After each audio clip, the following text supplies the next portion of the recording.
जरूरी सूचना है आप सभी स्टूडेंट्स के लिए, स्टडी फॉर सिविल सर्विसेज का Android app Google play store में आ चुका है, उसको प्लीज तुरंत इंस्टॉल कर लीजिए। और अगर आप स्टडी फॉर सिविल सर्विसेज के सिर्फ ऐप से कोई भी कोर्स, कोई भी पीडीएफ परचेस करते हैं तो उसमें अप्लाई कूपन, अगर आप ज्ञान सर जो है आप उसमें अप्लाई करते हैं, ये कूपन कोड है, तो उसमें 20% फीस तुरंत माफ हो जाएगी, मतलब 20% डिस्काउंट तुरंत उसमें लग जाएगा। ज्ञान सर लिखना है, नॉर्मली ज्ञान सर स्मॉल लेटर में है सब कुछ, कोई स्पेस नहीं, कोई कॉलम नहीं, सिर्फ ज्ञान सर, GYANSIR। इस तरह से अगर कूपन कोड लगाते हैं आप ऐप में बाई करने से पहले, जो अप्लाई कूपन वाले में आता है, तो 20% का डिस्काउंट तुरंत मिलेगा। वीडियो देखिए। नमस्कार साथियों, स्वागत है आप सभी का स्टडी फॉर सिविल सर्विसेज में। ये क्लास है हमारी पर्यावरण विज्ञान की, और पर्यावरण विज्ञान में आज का जो हमारा टॉपिक रहेगा उसकी हम चर्चा करेंगे। और आज का टॉपिक है हमारा एसिड रेन यानी अम्ल वर्षा।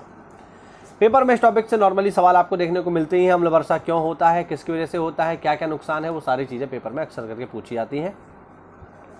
तो आज इस टॉपिक की अच्छे से हम लोग चर्चा करेंगे। देखिए, पहले शब्द को समझ लेते हैं कि अम्ल वर्षा का मतलब क्या है। देखिए, नाम में ही छिपा हुआ है। हिंदी की सबसे बड़ी विशेषता यही है कि ये खुद ही सब कुछ बता देती है। अम्ल वर्षा यानी एक ऐसी वर्षा जिसमें अम्ल पाया जाए, जिसमें एसिड पाया जाए, ऐसी वर्षा को ही हम बोलते हैं अम्ल वर्षा, यानी अंग्रेजी में एसिड रेन। देखो जरा, वायुमंडल में उपस्थित कार्बन डाइऑक्साइड द्वारा जल से की गई अभिक्रिया के फलस्वरूप उत्पन्न H+ आयन के कारण वर्षा जल का pH मान सामान्यतः 5.6 होता है। जबकि वर्षा का pH 5 से कम हो जाए अगर, तो इसे हम बोलेंगे अम्ल वर्षा। अम्ल वर्षा में वायुमंडल से पृथ्वी की सतह पर अम्ल निक्षेपित हो जाते हैं। अम्लीय प्रकृति के नाइट्रोजन तथा सल्फर के ऑक्साइड वायुमंडल में ठोस कणों के साथ हवा में बहकर या तो ठोस रूप में अथवा जल रूप में कुहासे या हिम की भांति निक्षेपित हो जाते हैं। अम्ल वर्षा मानवीय क्रियाकलापों का उत्पादन है या उत्पाद है, जो वातावरण में नाइट्रोजन तथा सल्फर के ऑक्साइड निर्गमित करने से उत्पन्न होता है। जैसा पूर्व में बताया जा चुका है कि जीवाश्म ईंधन जैसे कोयला, शक्ति संयंत्र, भट्टियाँ, मोटर इंजनों में पेट्रोल, डीजल, जिनमें सल्फर तथा नाइट्रोजन पदार्थ होते हैं, के दहन करने पर सल्फर डाइऑक्साइड तथा नाइट्रोजन ऑक्साइड उत्पन्न होते हैं। SO2 तथा NO2 ऑक्सीकरण के पश्चात जल के साथ अभिक्रिया करके अम्ल वर्षा में प्रमुख योगदान देते हैं। यानी अगर कोई पूछे कि अम्ल वर्षा के सबसे मुख्य यौगिक क्या है, तो सल्फर डाइऑक्साइड और नाइट्रोजन ऑक्साइड, ये ध्यान रखना है, सबसे ज़्यादा यही मुख्य इसके यौगिक हैं। ठीक है, क्योंकि प्रदूषित वायु में सामान्यतः कणकीय द्रव्य उपस्थित होते हैं जो इसके ऑक्सीकरण को प्रेरित करते हैं। इनमें अमोनियम लवणों का भी निर्माण होता है जो वायुमंडलीय धुंध के रूप में दृश्यमान होते हैं। वर्षा की बूंदों में ऑक्साइड तथा अमोनियम लवणों के एरोसोल कण के फलस्वरूप नम विक्षेपण होता है। ठोस तथा द्रव भूमि सतहों द्वारा SO2 सीधे अवशोषित हो जाते हैं। इस प्रकार शुष्क निक्षेपण होता है। अब देखते हैं इसके नुकसान क्या है।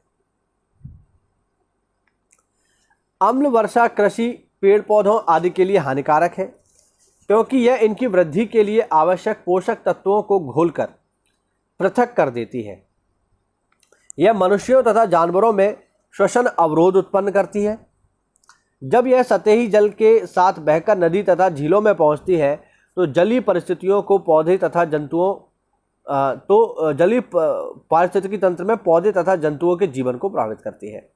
अम्ल वर्षा के कारण जल के पाइपों का संक्षारण होता है, यानी वो खराब हो जाते हैं, जिससे कॉपर, लेड, आयरन जैसी धातुएं पानी में घुल जाती हैं। अम्ल वर्षा पत्थर तथा धातुओं से बनी संरचनाओं, भवन आदि को नष्ट कर देती है। हमारे देश में ताजमहल जैसी ऐतिहासिक इमारतें अम्ल वर्षा के दुष्परिणाम का प्रभाव है, जैसा कि हम लोग जानते हैं। अब यहाँ पर एक डायग्राम है, इसको आप आसानी से देख लो। देखो भाई, वातावरण में मौजूद है ये सारी चीज़ें, सल्फ्यूरिक अम्ल और नाइट्रिक अम्ल। डायरेक्ट मौजूद नहीं है, लेकिन हाँ अभिक्रिया के फलस्वरूप बन जाते हैं। अगर ये बर्फ के रूप में या सीधे सीधे नीचे आ जाए तो इसे बोलते हैं शुष्क निक्षेपण, और अगर पानी के रूप में नीचे आ रहे हैं तो फिर हम इसे बोलते हैं अम्ल वर्षा या अम्ल हिम या अम्ल कोहरा। ठीक है, ध्यान रखना। जब ये नीचे आ जाते हैं तो साथियों हमारी वनस्पतियों को क्षति पहुंचाते हैं और पानी में अगर ये चले जाएं तो पानी में मौजूद जो जीवन है उसको भी काफ़ी हानि पहुंचाते हैं। यानी अम्ल वर्षा निश्चित रूप से हमारे लिए हानिकारक है। अब देखो, अम्ल वर्षा से जुड़ी हुई कुछ प्रमुख गैसें, उनके स्रोत और कहां से उत्पन्न हो रही हैं, ये जरा बात करते हैं। सबसे पहला इसमें नाइट्रोजन और उसके ऑक्साइड। स्रोत क्या है इसके? ज्वालामुखी उद्गार, आकाशीय वैद्युत जैविक गतिविधियां, यानी जब बिजली कड़कती है तब, ये नेचुरल है। और इंसानी स्रोत क्या है? तेल, कोयला, गैस आदि का दहन या वनाग्नि यानी वनों में लगने वाली आग। दूसरा है सल्फर और उसके ऑक्साइड। ये भी कहाँ से निकलते हैं? ज्वालामुखियों से निकलते हैं, सागर के प्लैंकटन यानी समुद्री घास से निकलते हैं तथा वनस्पतियों के सड़ने से भी उत्पन्न होते हैं। इंसानी स्रोत क्या है? कोयले का जलना, पेट्रोलियम पदार्थों के परिशोधन से भी उत्पन्न होते हैं तथा रासायनिक तथा उर्वरक उद्योगों में भी इनका इस्तेमाल होता है। आगे है CO2, कार्बन डाइऑक्साइड। प्राकृतिक रूप से कहाँ से उत्पन्न होता है? श्वसन अपघटन सागर से होता है।